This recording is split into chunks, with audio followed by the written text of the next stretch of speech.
join me in welcoming and Kit Scott.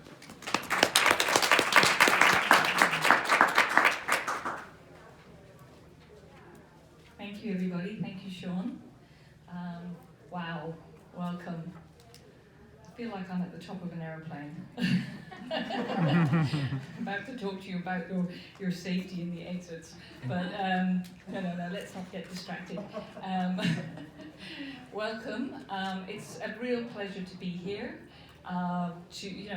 Beautiful conference. I was here last year. This is my second time, and it's a real privilege to be closing a day of wonderful contributions, and also to be heralding an evening of early bird dinners.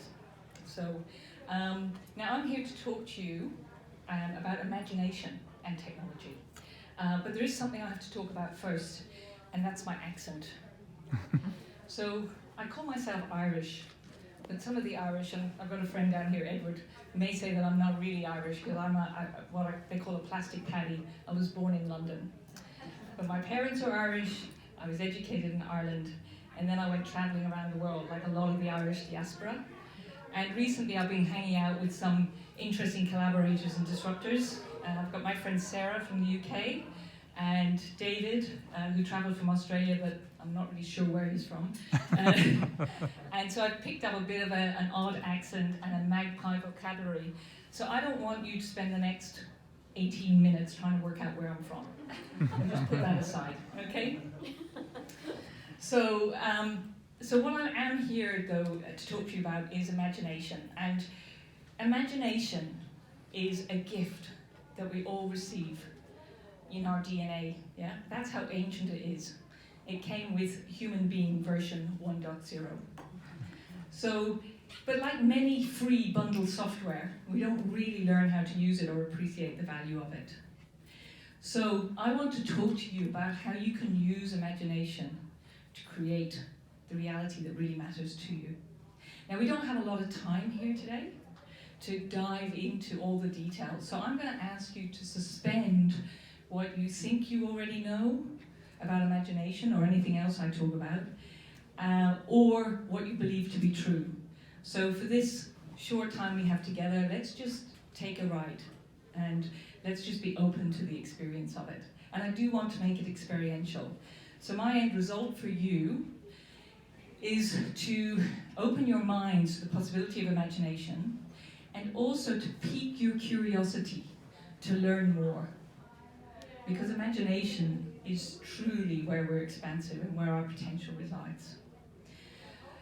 So, what I'd like to say about imagination is we think it's child's play, yeah? We grow up being told that it's make-believe or making things up, yeah? That we shouldn't be making things up, we shouldn't be imagining things. But the truth is, our imagination is the key to freedom. It's where we can really make things up. It's where we can make our dreams real, and we can actually bring what matters to us into reality. So, fundamentally, we're imaginative beings. But there are two aspects of us that are vying to harness the power of our imagination. And this is really important. So one part of us is wild, free, unfettered, imaginative, focused on creativity. For the purposes of this talk, I'm going to call that spirit or heart. That's our spirit. Each of us has a spirit that's wild and free. And then there's another part of us that's cautious, careful, afraid, rational, and basically looks at past experience and looks at what we already know. And I'm going to call that our story. Yeah. So we've got spirit and we've got story. Now, I'll give you some illustrations of this just to bring it a little bit more to life. I love when people tell stories, it brings things to life. So, my background is actually technology. And so, a company like Kodak, for instance, they're a great example of a company that was very innovative for many, many years. They were founded in 1888, and up until 1976, they had 95% of film sales, 80% of camera sales in the US. In 1975, though, they created a digital camera and they launched a digital camera. But did you know that they actually dropped it because they were afraid of how it would impact their film sales? Not a good idea.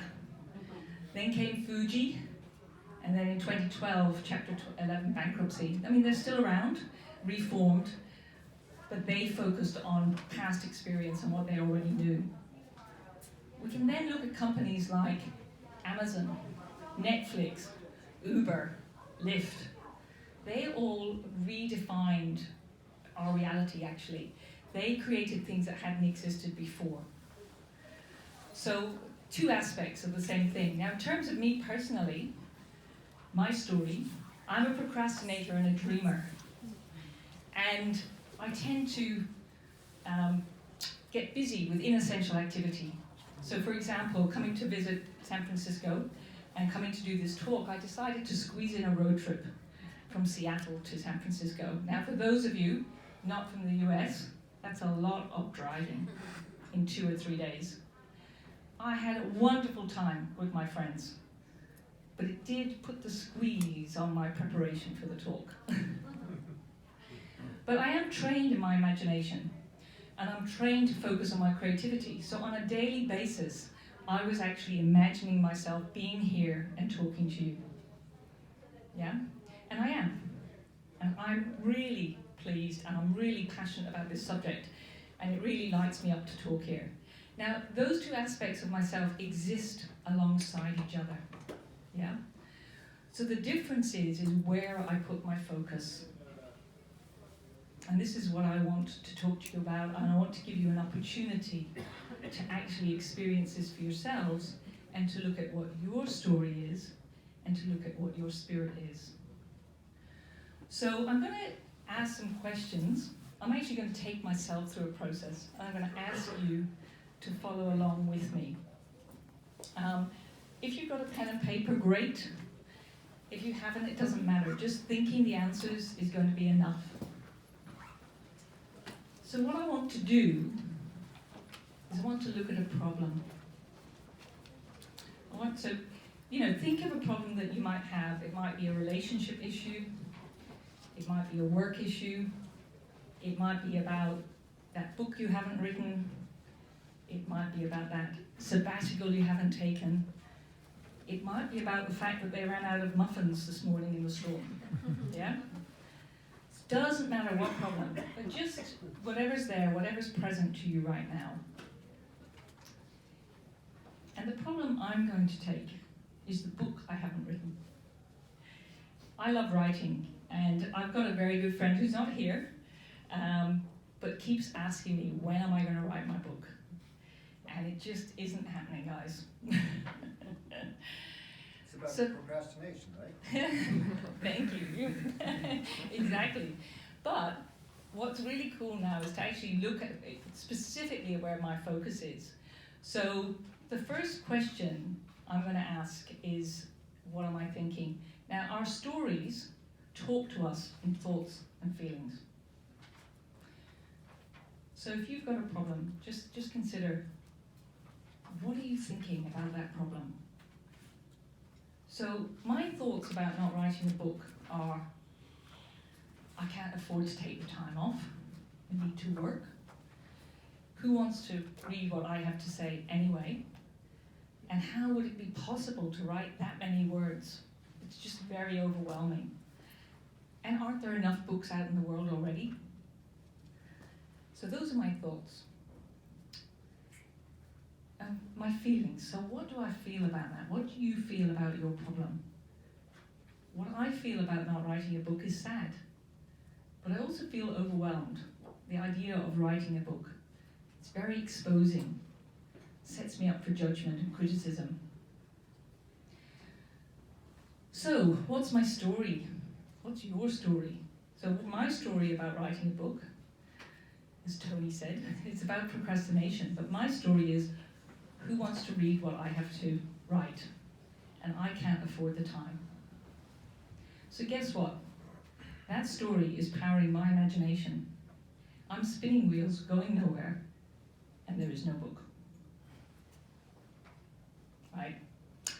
So that's not the part of me that I want to engage to create my book. So it was Einstein said that we can't use the same consciousness to solve a problem that we use to create it. I think many of you will be familiar with that. So what I want to do now is switch our consciousness. I want you guys as well. You're welcome to come along. You don't have to come along with for the ride, but we're going to switch consciousness now, right? And what we're going to do is we're going to switch to spirit. And spirit talks to us through our imagination. And our imagination talks to us, not through thoughts and feelings. So that monkey mind, thoughts and feelings, that's not your imagination. Our imagination talks to us in a really interesting language. It talks to us symbolically. Now, we all are unique, so our imaginations are unique. Imagination may be visual, it may be auditory. I've got a friend who feels things. They get a little tingle in their little finger, or they get a burp. They have a sensation, and they know that's their imagination talking to them.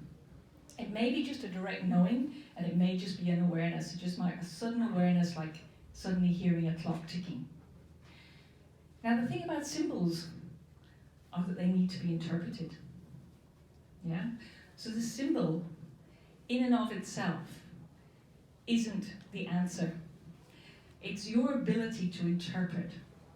So I've learned to work creatively, and part of what I've specifically learned to do is interpret and unpack what I receive. Yeah? Now, each of you will have a different language, and some of you may have a working relationship with your imagination already, or this may be Imagination 101. It doesn't matter. Yeah? This is a language that you can choose to learn as you like at your own pace. So what I'd love to do now is to take us through a short guided meditation, and I'm going to ask you to engage your imagination even if you don't know what that is. And what's useful is potentially to close your eyes and just take a moment to come to center, to come to your breath. And just allow your breath to do what it normally does, what it's designed to do, just to oxygenate your body. And just allow yourself to be present. And just be aware now of your thoughts. Be aware of any feelings that you have. And just be aware of your story. And just acknowledge those. And just know that whatever is going on, it doesn't matter. That's not what's important here. What's important here is what your heart and what your spirit has to say to you. And first and foremost, know that your heart is your highest intelligence. And its number one priority is your highest good. So just allow yourself now to be in this moment, and I'm going to invite you to think of somewhere that makes your heart sing. Your happy place. Maybe it's out in nature, on the top of a mountain, curled up with a good book. Wherever it is, it's your happy place. I just invite you now to breathe that in. Feel it. Hear it. Taste it. Just allow yourself to be in this place. Now imagine a beautiful golden circle. And that circle represents what really matters to you. You don't need to know what that is. I'm just going to invite you now to see that space as a clear, clean space. And just imagine stepping into it and experiencing it. And just take note of the first thing that you get when you step into that circle. Whatever you get when you step in there is a symbol of what really matters to you. Now, you may not know what that means, but just ask yourself, what could it mean? could that thing or this experience mean about what matters to me? And just being with that, just ask yourself, how does this make me feel? What's the emotion when I'm standing in this circle, in this space, of what really matters to me?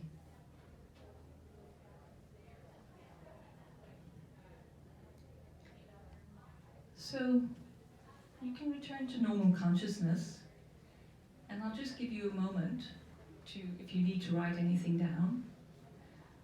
But what I am going to ask you to do, we don't have time to do it here, but before you leave the conference this evening, find somebody else and share with them what you learned from doing that exercise and what you experienced.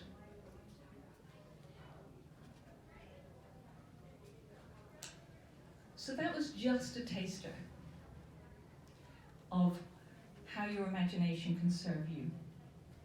Now, innovators, they're known for putting things together in unique and disparate ways.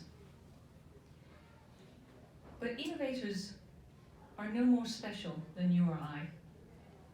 Yeah, I'm not special. I've just learned how to use my imagination. And you can learn how to use your imagination as well, and you too can be creators. So,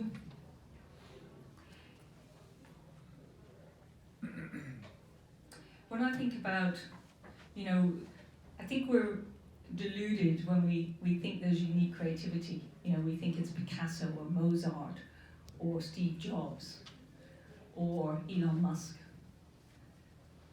They're just using their imaginations. Imagination is neutral, yeah? It depends on whether it's been run by our story or whether it's been run by our spirit.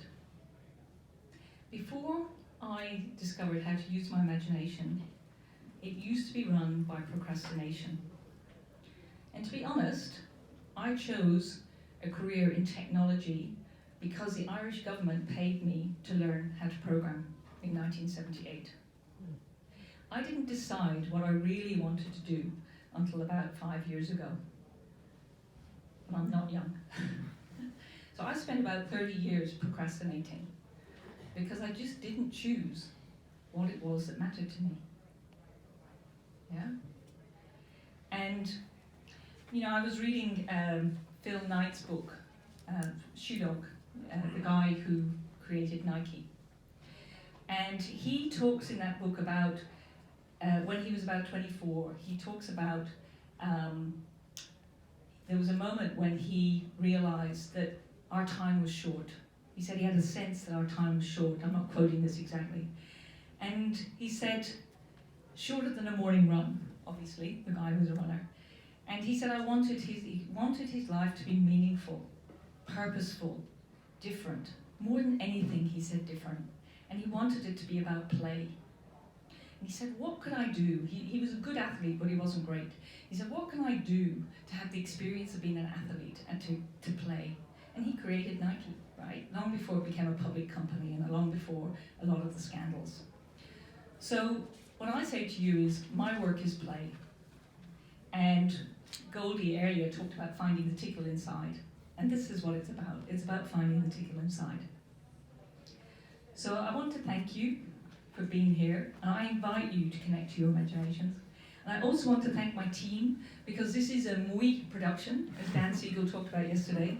I wouldn't be here without Sarah, without David, without Catherine and Anne-Marie. I'm seeing all these faces. I wouldn't be here without my mentor and coach, and with my collaborative group in London, and 2 communities in London, the Creative Genius community and the Silver Tent community. And all of you who chose to vote for me, and all of you who chose to turn up and be here. So thank you so much.